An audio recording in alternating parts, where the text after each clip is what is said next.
Hello and welcome to the Prelude Cares Network podcast, where we spotlight the people and organizations strengthening our community through generosity, leadership, and partnership. My name is Steve Grandizio. I'm the managing director of the Prelude Cares Network.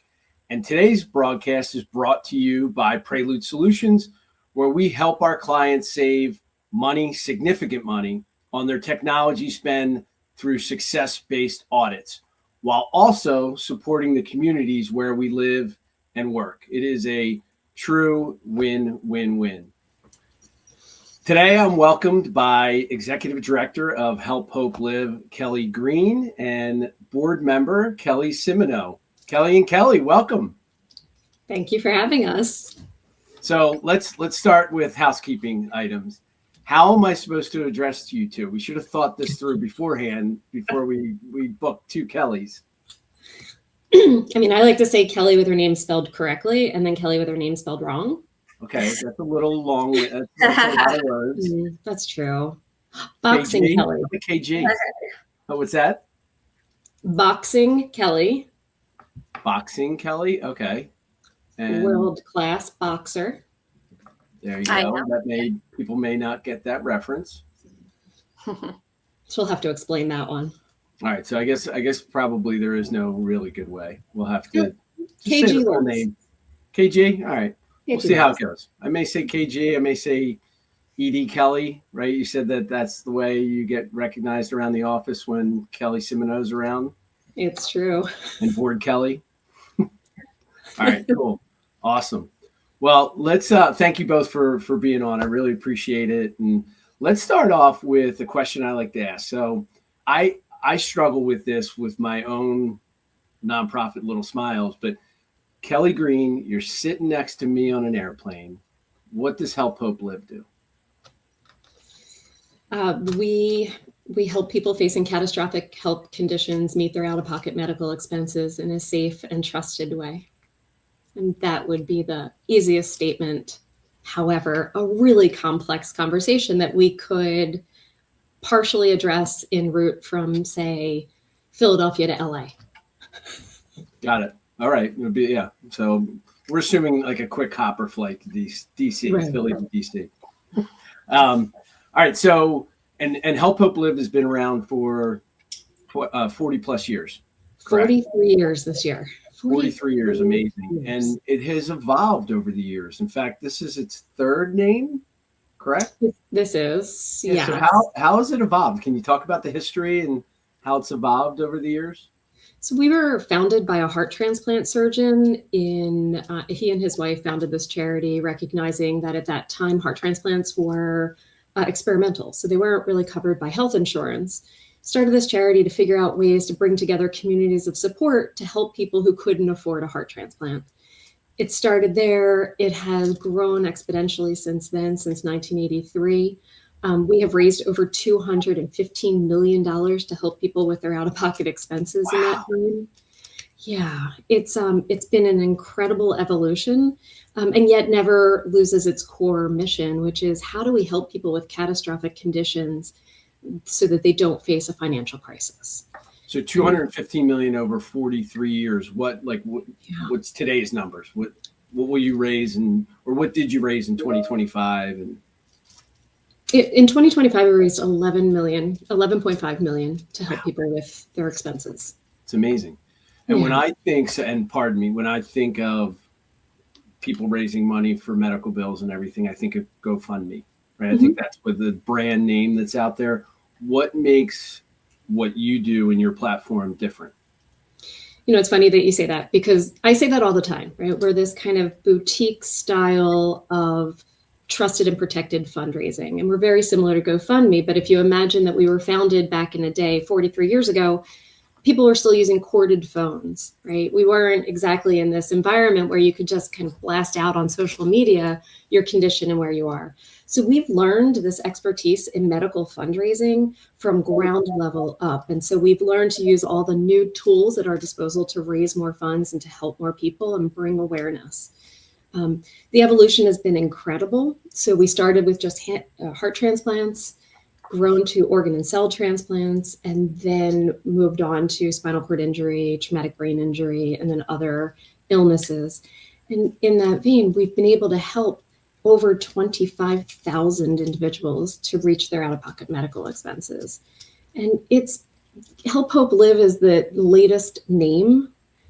We were, started as the National Transplant Assistance Fund, and it continues to grow and evolve. And so as we continue to bring in more people to our organization and help more people with different conditions, it continues to evolve. But our core mission has never changed, bringing together communities of support to help one another. It's incredible. And I'll get to the other Kelley, not Board Kelley, in a second. But so how do you help them tap into the community, their community? They, whether it's GoFundMe or Help Hope Live, you have this site, but now you need people to donate to it. Or Right. do you help them through that to get the word out? We do. I just want to make one thing clear. GoFundMe is not charitable. And so when you give to GoFundMe, you hope that the people receiving these funds are going to use them in the way that they've said. But there's no guarantee and there's no guardrail. So what we do have guardrails and guarantees that any funds donated to a campaign are held and restricted only for medical and medical related purposes. And it's a huge difference. And that difference involves also people who rely on Medicaid after conditions arise. If you're sudden diagnosis or injured, oftentimes rely on Medicaid. And although it's a very small resource, it oftentimes is all that people have. And when you use a GoFundMe because it drops into a bank account, it oftentimes can eliminate their ability to qualify for those services because they're asset-based. And so we try really hard to help people to understand the difference. But the one thing that is really important to recognize is that communities of support are willing to help. And it's just a matter of being able to let go and ask for help. And that's why it's so important to come to us. We work one-on-one with every individual that comes to us, and we help and guide them through a process that's really complicated and quite scary. So every single person that has ever been onboarded in this organization, everybody that has come into our mix has said the exact same thing. And I imagine anybody listening to this is thinking the same thing. Oh my gosh, I have this catastrophic condition, and now I have all these out-of-pocket expenses. I don't want to ask for help. I don't want to ask for help. I don't feel comfortable asking for help. And that's real. Surprise, right? I mean, especially depending on where they feel like they are in the world, right. People are prideful. Pride, right. And what we try to remind them in that initial conversation is, think about one time that you were able to help somebody else in need and how good you felt about it, because that's all you want to do. And that's what we are, right? That's the best of humanity. All you want to do is help each other. And so if you can tap into that and let your friends and let loved ones and let even strangers help, it makes them feel good. And from our perspective, they get a tax deduction for it. But you get the help that you need most at a situation and a time where life is chaotic and fearful. And so let people help, because when you're in a better place, you're going to help other people. So just let us help you and guide you along this process to ask for help. And that is where our expertise lies. We are experts in medical fundraising. I have an amazing, incredible, compassionate, and kind team that work with everyone that comes to us. And they help them along this process. And It's not easy. I am sold. So you're good. You should do this for a living. You should consider doing this for a living. I often refer to myself as a professional beggar. Okay. But begging for a very good cause. Exactly. And real quick, any age requirement restrictions, any location restrictions? So we are a national organization, so we can help anyone and everyone throughout the United States, even Puerto Rico. We need to verify they have a condition that we cover. So the conditions we cover are organ and cell transplant, catastrophic injury, catastrophic illnesses like ALS, cancer, spina bifida, cerebral palsy. It runs the gamut, and we just want to help. So anybody who has out-of-pocket medical expenses, we verify that condition with a medical professional. We ensure that they actually have medical expenses that we can pay. We pay direct to vendor as often as we possibly can. And then we offer this ability to have matching gifts and foundation gifts. But wow. And it's adults and kids. It's Correct. Adults, children, Yep. it's anyone and everyone that needs help. Got it. Awesome. All right, Kelley, you get to Kelley Simoneaux Board Kelley. You get to talk now. So, and I'll come back to you, Kelley Green, because I think this question's really for both of you. But I know, Kelley Simoneaux, you have an amazing story, and which probably drew you to Help Hope Live and its mission. Can you tell us a little bit about your story? And then I'm going to ask you, Kelley Green, because you're extremely passionate. I mean, your passion just came through the screen right there about what you do, kind of how you got to Help Hope Live. But we'll start with Kelley Simoneaux.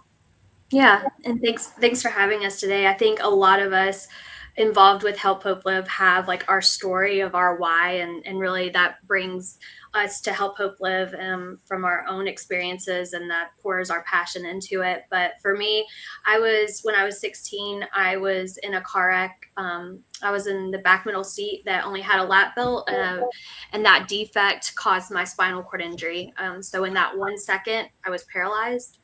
In that 1 second, my life, my family's life, everything I knew, everything I thought was going to happen, changed in that one moment. And back in that time, it was those thoughts of like, how do we pivot? How do we make this, my parents' thoughts, how do we make this work for Kelley? How are we going to make those changes that she needs to be able to go on and continue to do things? Thankfully, with the support of the family and community around me, I was able to, go on and graduate high school and college and go on to law school. And now I'm really, what was my story 25 years ago is now my life's work. I represent people with spinal cord injuries. I involve myself in the community and within nonprofits that help serve the community. And I tell people I'm a very rare lawyer because I'm a happy lawyer, because I get to wake up every day and do things that bring a lot of meaning and value to me. And the work that Help Hope Live is doing is really that impact work. And I'm happy to be a part of it. Tell us the name of your law firm, because it's your law firm, Kelley, right? It is my law firm. So I founded the spinal cord injury law firm with the idea that, I had been through my own, legal case. I was a plaintiff. And so who else better to be a lawyer for those going through it than someone who has been there themselves? Of course, one way I thought that I was going to start the law firm, it's been able to grow and able to continue to impact in ways that I couldn't have, imagined at the time. But really with the idea that I want to bring my own experience to my practice of law and bring the help that people need. And oftentimes what I thought was really a very legal lane. It is not. Like you're really at a touch point in people's lives where you can direct them and in many different ways. And so in order to help them navigate with the things that they need, Help Hope Live is just that automatic entry point where people can start getting the help. They're not recreating the wheel. Someone has probably already done this before. And in the case of Help Hope Live, you have people like guiding you through the process. You're not alone in anything. Yeah, and just when you're telling your story, I mean, you live firsthand some of the things that people who haven't don't really think about. But I'm sure one of your parents or both, all of a sudden, to be great parents and to take care of you, they probably weren't the best employees that they were prior to the accident. Like, there's a lot of lost income that happens. So talk us through that, because I think that is really at the heart of what Help Hope Live does, because you're able to kind of fill in some of those gaps where the expenses go up and now maybe the income drops. Well, I think our reality is in where we are as a country is, health insurance covers this, but the needs just keep going up. And that coverage point, there's a huge gap. And so what do those gaps look like? Well, when I was in a hospital, a very specialized hospital that was hours away from my home. So my family had to relocate during that very pivotal time for rehabilitation. Then you're thinking, okay, let's get Kelley back home. But there's no way to get her in her home. Her house has steps going into it. Her bedroom's on the second floor and she doesn't have a bathroom. So those home modifications become a very important aspect of returning back to, your environment. And then, for me, I was a teenager, and for anyone after a very life-changing event, any amount of independence that can be brought back into that person's life is so pivotal. For me, I needed to be able to drive. I needed to be able to get out there. So I think one of the ways that Help Hope Live is so incredible is they fill that gap where we can help raise money to get transportation, to get hand controls, to get a modified van, to allow people to get back out into the community. So Help Hope Live can touch people at different points, those very acute moments, to how can that person best live in their home? And then most importantly, how can we get them back out into the community? Wow, so powerful. Kelley Green knows that I co-host a podcast with a 20-year-old who is a quadriplegic, and he was in a car accident at 17 and, went from this active young teenager to a quadriplegic overnight. And he's now 20. He lives in his grandparents' dining room. Like literally you walk in the door and his bedroom's to the right. So I get it. It's amazing. And that's what Help Hope Live's mission is to help raise that money that to be able to fill some of those gaps. And if I might add one other thing to that is the thing that's really special about Help Hope Live is the reality for people going through catastrophic life-changing events is that there may not be an end point. And so the need to be able to have this reoccurring fundraising is very likely in the lives of the people that we're serving at Help Hope Live. If you have a spinal cord injury, your needs don't end after 5 months or 1 year or 5 years. The idea is that hopefully there'll be tools to allow that person to live a very long life, which only means that their needs are going to continue throughout that time. And Help Hope Live isn't a one moment, a one campaign organization. We can be a part of that person's journey. Mm-hmm. And be able to come and help them with what their needs are in that moment during the timeline of their needs over their life.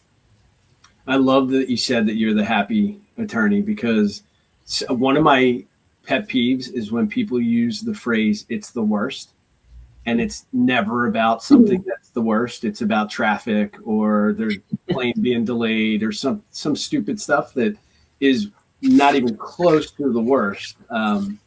You've lived something that's much closer to the worst. And Kelley Green, you see it every day, things that are much closer to the worst. So Kelley Green, hop in, unless you want to comment on that board, Kelley. No? All right. So ED Kelley, how did you get to Help Hope Live? I know you've been in the nonprofit world forever. Like, what drew you? It's easy to know what drew Kelley Simoneaux to be on the board. What drew you to Help Hope Live and the mission? So, I've always been involved with nonprofits, and it's been my career trajectory. And usually I'm involved in anti-poverty work. And then there was a time almost 18 years ago that my mother fell ill. And it was sudden onset. And we went to the doctor, found out that she was in kidney failure. And usually you have time from that, but she was months away from needing a transplant. Mm-hmm. So we couldn't find a match. There was no one that was a match for her, but we did find this location, and it was in Baltimore, and we were living in Philadelphia, and they had started this incompatible kidney transplant program. So we applied to the program. My mom met all the criteria. It was great. We went to the doctor, and we found out that unless we had $15,000 readily available at that given moment, they couldn't list her and they couldn't provide the transplant. And although that is shocking and that is as angry as you can be to recognize that the thing that sits between my mom living and dying was money. The reality is she had to be able to afford to keep the organ, right? And so there are copays, there are deductibles for the rest of her life. Mm-hmm. But not only that, but similar to what Kelley said, we had to uproot our family and move to Baltimore for a 3-month period of time, which means you have to rent an apartment, and it needs to be fully furnished, and you need to be able to eat, and you need to be able to afford your medication and transportation to and from the hospital. It's a lot. And I was so lucky. I had this one social worker who said, you know what, try this charity, Help Hope Live. I don't know a lot about them, but see if they can help you. And I called.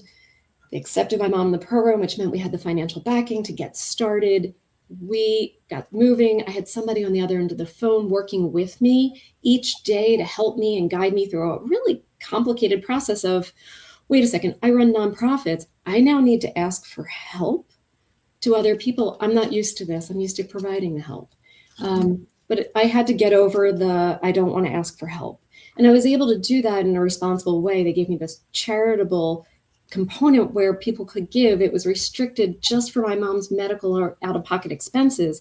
And if she didn't have any, which people would think, well, your mom has the best of all insurance, how could she have out-of-pocket expenses? And so we've learned this. However, to battle that, it was, well, this is going to a charity. You're helping me to raise funds for Help Hope Live.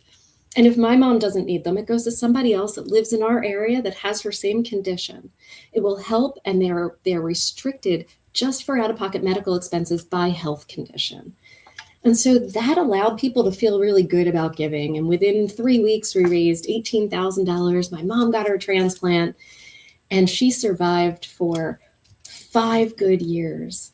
And after 5 years, she fell and she broke her neck. And I had to leave my job and stay bedside with her, not realizing how long this would take. But I had to return to the charity, and this charity was there for us when I needed it most again. And we didn't have to go through all the paperwork again. Once you're accepted in the program, you're there for life.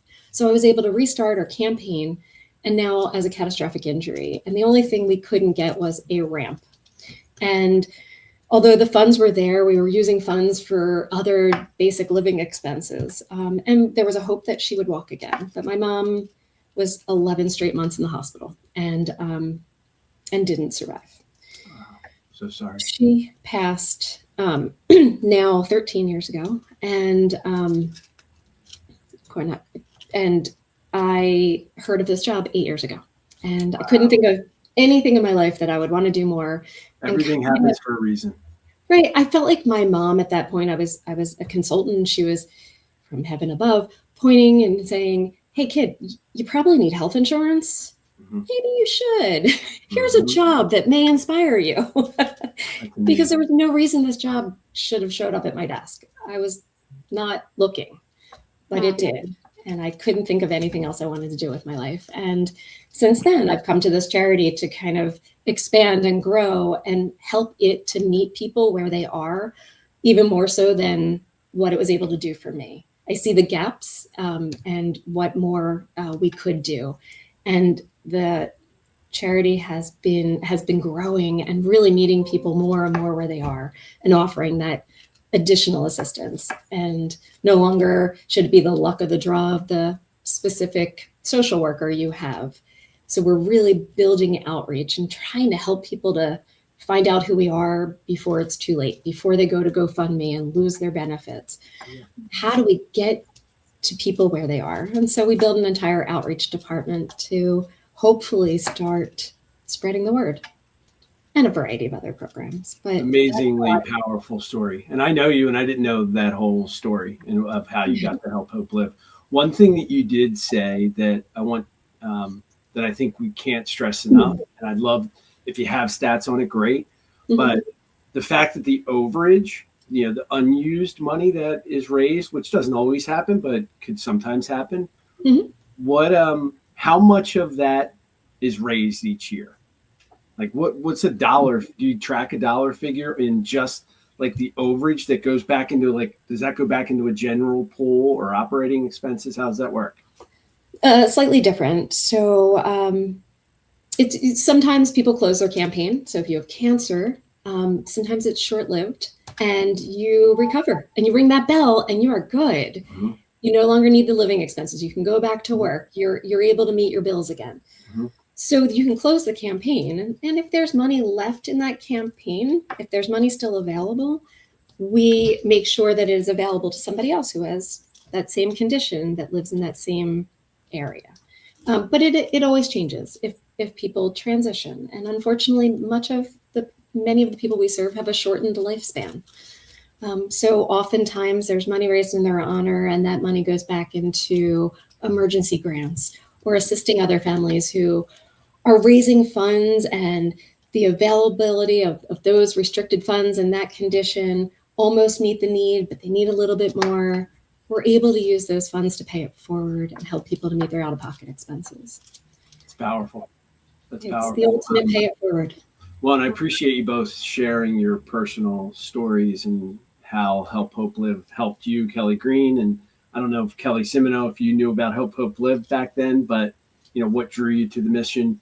Do you have any other, I'm sure Kelley Green, you know of a ton of stories, but do you have any specific stories that may really paint the picture of maybe, this past year, the last couple of years of somebody who you've helped, and either one of you hop in? Oh, sure. I'm happy to hop in. So, I have so many stories. I mean, so give me your top one. Give me one. I know it's tough to choose. It is really, really tough to choose. I'll talk about somebody who came to us very, very recently. His name's Drew. He was a skier, such an athlete, 16 years old. Unfortunately, was skiing, had a terrible skiing accident, and became a quadriplegic. His family started a GoFundMe, and his sister, within 2 weeks of that injury, found out what the problems were with GoFundMe and found us. And then contacted us. We started a campaign with him. We got the word out. And we were able, through working together, to raise over $140,000 in the first year, just this past year. Wow. And with that, he was able to get an iBot. It's a really amazing and exceptional wheelchair that actually can go up and down stairs. It's a very expensive piece of machinery that is not covered by insurance, and we were able to get that for him. Game changer, life changer for us. So it's not like the chair that goes up the side, the railing. It's a robot that walks up the stairs. Oh, the wheels go on top of one another. It's just a fascinating piece of equipment, but really unaffordable. But and not covered by insurance. Yeah, exactly. And so that we were able to get him that. We were able to get him this very new spinal stimulator that just made its way out into home use. Finally hit all of its testing, and we were able to get that for him. And that's a pretty substantial piece of equipment that was just released. It's an Arc Onward machine, and we just purchased that, and we are really excited to see how that plays out. But again, not covered by insurance and desperately needed, let alone all of the caretaking. There's a lot of caregiving that goes into having a spinal cord injury, especially as a quadriplegic. So there's typically 24-hour care, and it is expensive. And so we are able to help with those expenses too. Wow. Kelley Simoneaux, any comments or piggyback or another story you want to share? Well, I think the thing is, at the end of the day, the spinal cord injury community is in fact a community, and you meet people, and I've been able to connect with so many people since my spinal cord injury, and then have been able to connect through Help Hope Live that they've had a campaign, they've had a need, and they've needed one, and then they've maybe had another need down the road. So I'm always and that's the whole thing, is every spinal cord injury looks different. And so it's not a cookie cutter situation. Like, you have a spinal cord injury, this is what you need. The person can say, this is what would enhance my life, like the spinal cord stimulator for that individual, that could be a very life-changing piece of equipment. For another person, it may be a standing wheelchair that's not covered by insurance. And for another, it's getting that accessible vehicle, because there are really no grants, there's no pathways for most individuals to get certain things that really open up their world. And so it's been really amazing for me to see as a community how each of us have different needs, but that Help Hope Live has been able to come and help that person where they are in that moment, and perhaps where they may be again later on and in their future. We've had campaigns with us for 20 plus years. I mean, it's really sensational. Yeah. I want to talk about this for a second, because we're talking about big issues, right? We're talking about spinal cord injuries and all the big equipment that's needed. When I first came aboard, I met this client, Ryan, and great guy. And he explained to me why he started with us. And, I dug into his history, and just an interest. So he had a spinal cord injury when he was 16, and at that point was already 30. And he had gone through so many iterations of needing things from insurance. What happened when it brought him to us was that he needed a new mattress. So they have, spinal cord injuries involve needing an air mattress that is constantly in motion, and it started to break down. And so he called his insurance and he said, I need a new air mattress. It's starting to break down. And they said, well, have you had any wounds yet? No, I'm trying to prevent these. And they said, well, until you have these, we can't actually provide you a new mattress. And so he came to us to fundraise for a mattress, which should have been provided. There's no reason somebody should have to go through painful wounds like that to get a new mattress. And so it's the incremental small pieces of this to big spinal stimulators or exoskeletons or, wheelchair accessible vehicles. But it's the little things too. It could be a mattress. It could be just to pay for medication. Medication can be cost prohibitive. So it's everything across the board. And we've talked about cost and physical equipment and physical needs. As somebody who, went through a heart situation and spent 31 overnights in the hospital and all, there is a huge mental part of it. And I can only imagine Kelley Simoneaux as a 16-year-old, maybe you don't want to talk about that, but, the mental aspect of, because you did mention community, and I think, a community of other folks who have gone through spinal cord injuries has got to be mentally therapeutic.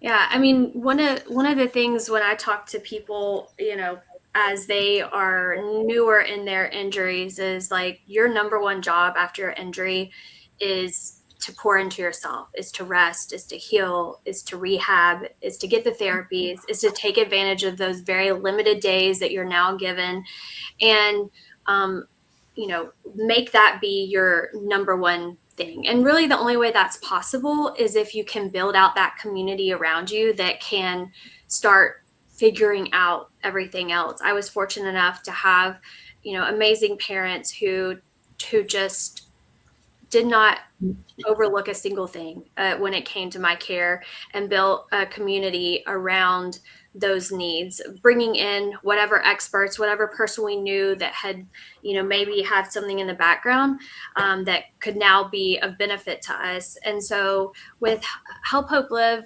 when people think about a GoFundMe, you're kind of on your own. You're throwing it out there and hoping it's going to work.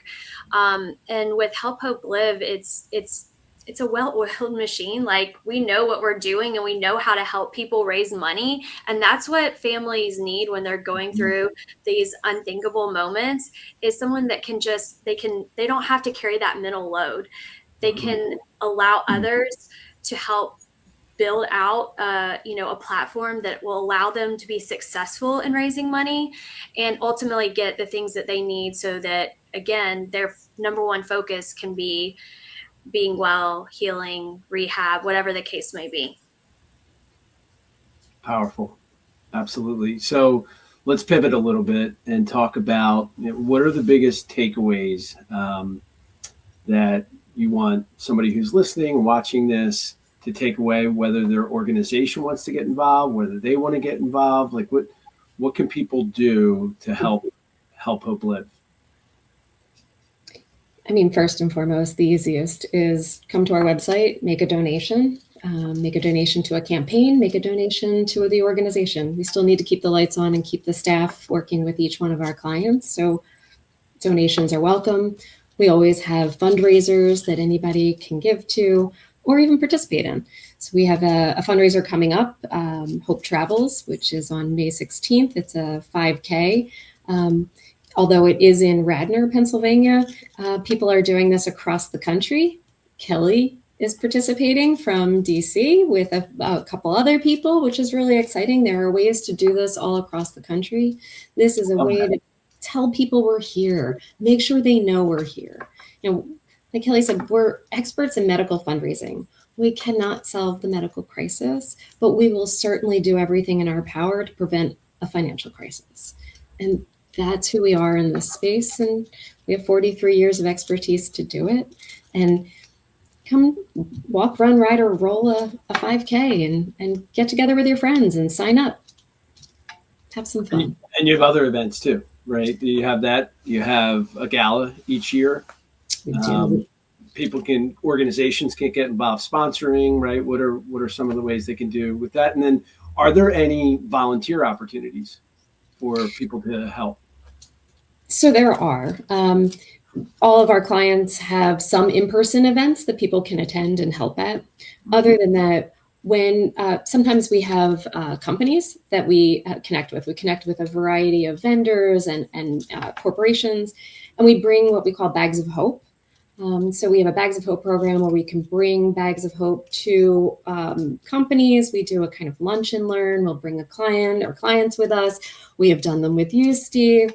And it is a really exciting opportunity to kind of touch and feel all these things that we bring as gifts to families who need it most, who are kind of, as we say, stuck in a hospital at a really difficult time and just need a little hope and a little fun. So we bring these gifts to families who are in the hospital. And we do that because of companies' support. And at the same time, we're letting people know we're here, exposing our name to all the employees. And hopefully, if God forbid somebody in their family needs help, they will remember who we are and that we're here. That's great. Well, Kelley Green, aka ED Kelley, and Kelley Simoneaux, aka Board Kelley, thank you very much for your time today. Is there any other closing message you want to get out, or I thought both of you sharing your stories, and Kelley Green, I didn't know fully about your mom's story and how you leveraged Help Hope Live. I think both of them are incredibly powerful. But anything else you want to share? If I may do a small plug on something that Plug away. Oh, good. Something that Help Hope Live is doing that is I think, just taking things from here even up a notch, and really to think a lawyer out on the West Coast named Jeremy Babner, he kind of came to Help Hope Live with this idea of creating what's called now the Plaintiff's Fund, with the understanding that many people who are facing a catastrophic event in their life may also be attached to some legal proceeding. And so if a person is in the process of some legal action as a result of their injury and is trying to, again, do the medical fundraising, the Plaintiff's Fund is now plopped itself into Help Hope Live and is doing incredible things.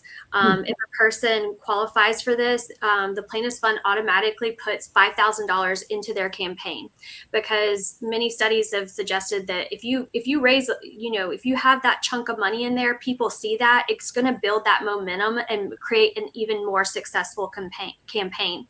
After that, if a person is able to raise an additional $5,000, it's matched $5,000. So if a person raises $5,000, they get $15,000 into their campaign.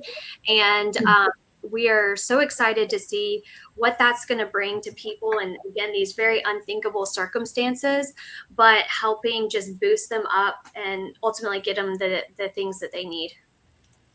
That's awesome. That you had to make that plug. You didn't have to ask permission for that plug. That's amazing. Yeah.